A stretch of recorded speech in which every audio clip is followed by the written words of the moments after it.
Hey, what's up, everybody? Welcome to my channel. My name is Paul, the Canadian Snowman, here once again with some more awesome history. We're doing the Spanish-American War, explained in 11 minutes. I really know nothing about this war. Uh, so yeah, I don't really have much to say because I really don't really know anything about the war. so we're just gonna jump into it. Before you do, please hit that like and subscribe down below. I'd really appreciate it. And yeah. And by the way, tomorrow there might not be a video, by the way. So just a heads up, can be kind of busy this weekend. But anyway, guys, like and subscribe, and let's jump into this video. Woo.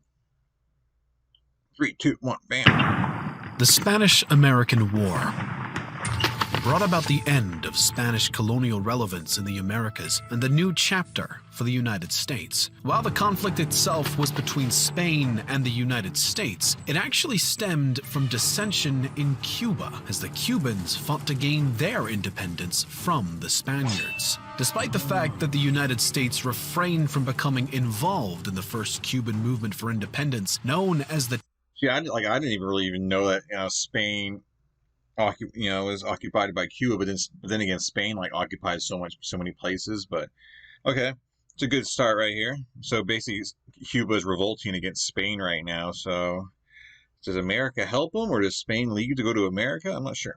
Refrained from becoming involved in the first Cuban movement for independence, known as the 10-Year War, which began in 1868. The young nation took a much different approach the second time around, when Cuban rebels came together once again in 1895 to demand freedom from Spain's colonial rule. The United States became exceedingly interested, as well as sympathetic.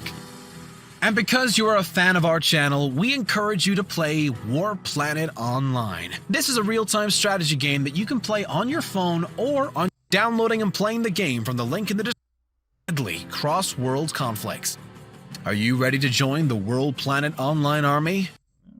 Harsh reaction from Spain. Some newspapers utilized yellow journalism to push the country in the direction of joining the conflict, and the urge was further fortified by the sudden and unexplained sinking of the USS Maine in the Havana harbor. The United States battleship, which cost upwards of $2 million, fell victim to an unanticipated explosion on February 15, 1898, which killed 260 of the American crew members aboard. The ship had been sent to Havana to aid American citizens who had gotten stuck in the new rebellion, while the official U.S. Naval Court of Inquiry simply blamed a mine for the blast, not pointing any fingers directly at Spain. The American people seemed convinced that the culprit was obvious, and even Congress called for a declaration of war on Spain. On April... So basically, no one really knows exactly what happened to the ship. It could have just been a mine.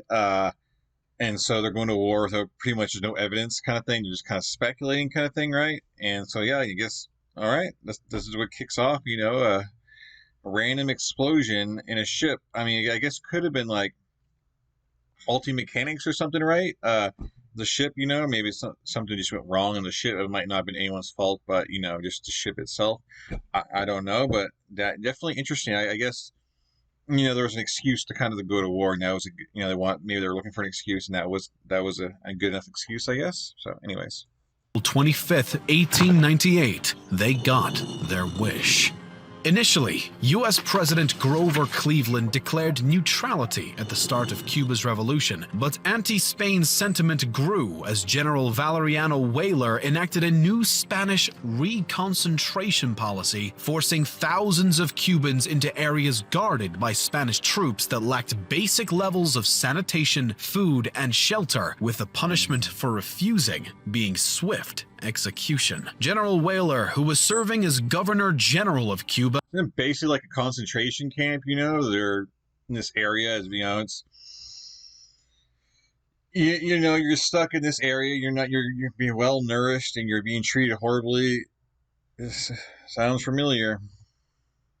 swift execution. General Weyler, who was serving as Governor General of Cuba, also implemented martial law across the entire country. Likely due to the already prevalent use of yellow journalism and American sympathy for the Cubans, the actions of General Weyler compelled President Cleveland to alter his stance and announced that the United States might intercede depending on how Spain continued to handle the Cuban contention. As William McKinley replaced Grover Cleveland in 1897, the U.S. became more and more keen to intervene. When a letter from the Spanish Foreign Minister Enrique Dupuy de Lomé criticizing President McKinley was published by the New York Journal on February 9, 1898, things began to rapidly escalate, and with the sinking of the USS Maine occurring less than a week later, there was a swift move towards war happening from that point on. Along with their declaration of war against Spain, the United States also came up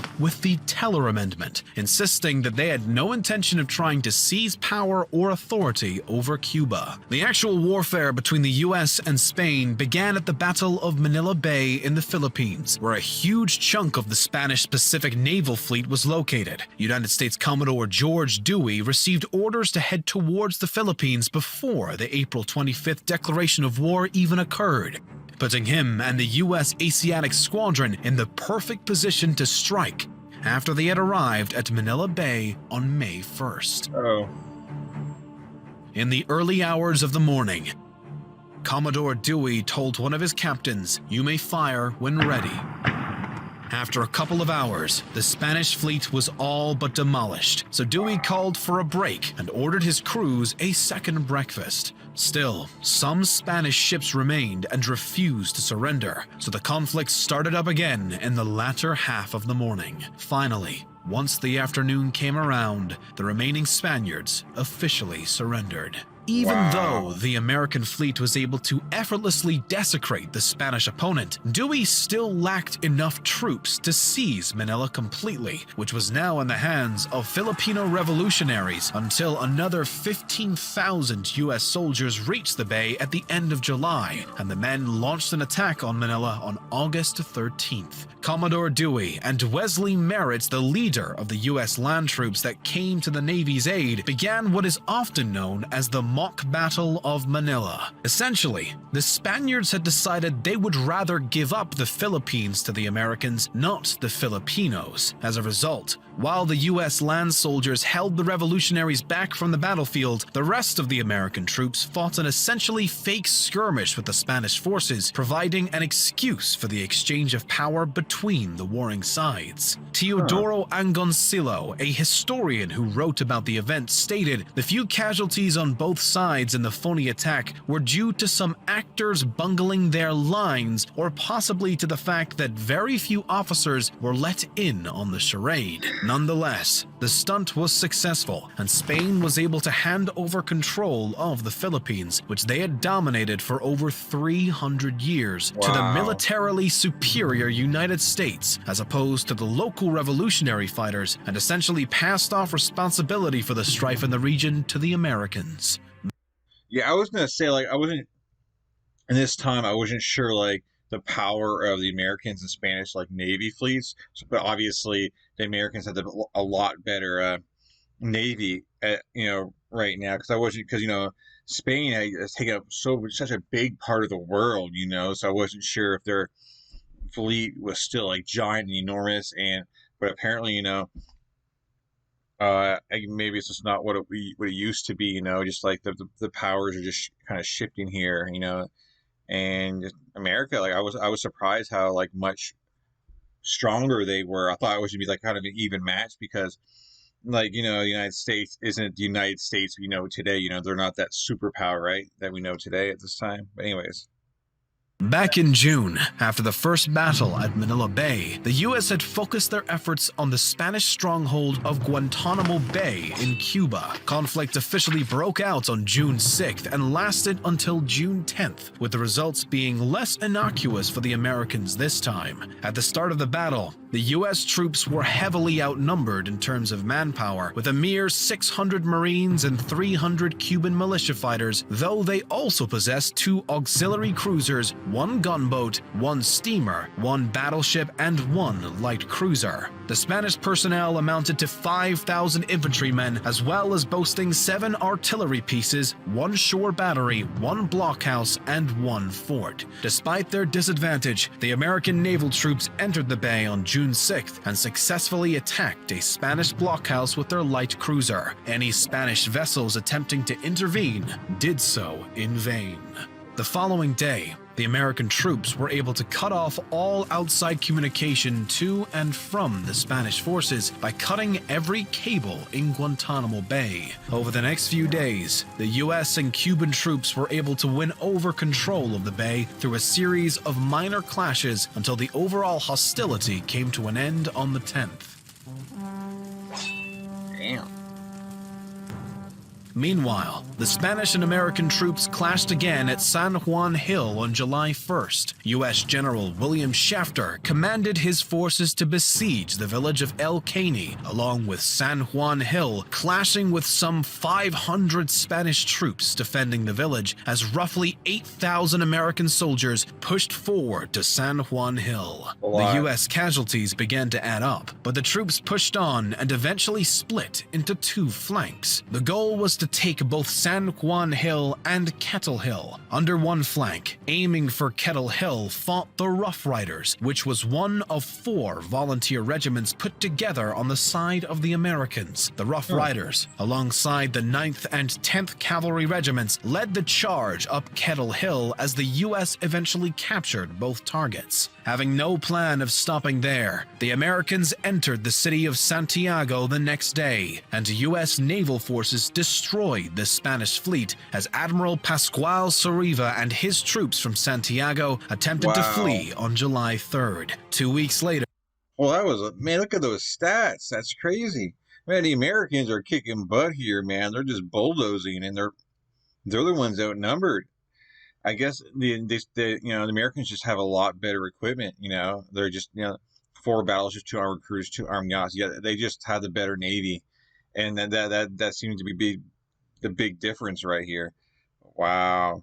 And his troops from Santiago attempted to flee on July 3rd. 2 weeks later, the Spaniards surrendered the city and subsequently ended the war. The formal conclusion to the war came on December 10th, 1898, when a treaty was signed in Paris where Spain gave up all dominion in Cuba, Guam, and Puerto Rico. Hold on a second. With their forces and fleet defeated, Spain wanted peace. There are more details to talk about, for example, taking profit of its naval superiority. The Americans launched a campaign of conquering Puerto Rico where they encountered larger opposition. Okay, I just wanted to see what that said. Treaty was signed in Paris where Spain gave up all dominion in Cuba, Guam, and Puerto Rico. Authority over Guam, Puerto Rico, and the Philippines was to be transferred to the United States, although the U.S. would owe Spain $20 million for the latter. While this treaty ended the Spanish-American War, it sparked the Philippine-American War that would come the following year. Due to America's promise not to claim hegemony over Cuba, though, the former Spanish colony was finally independent.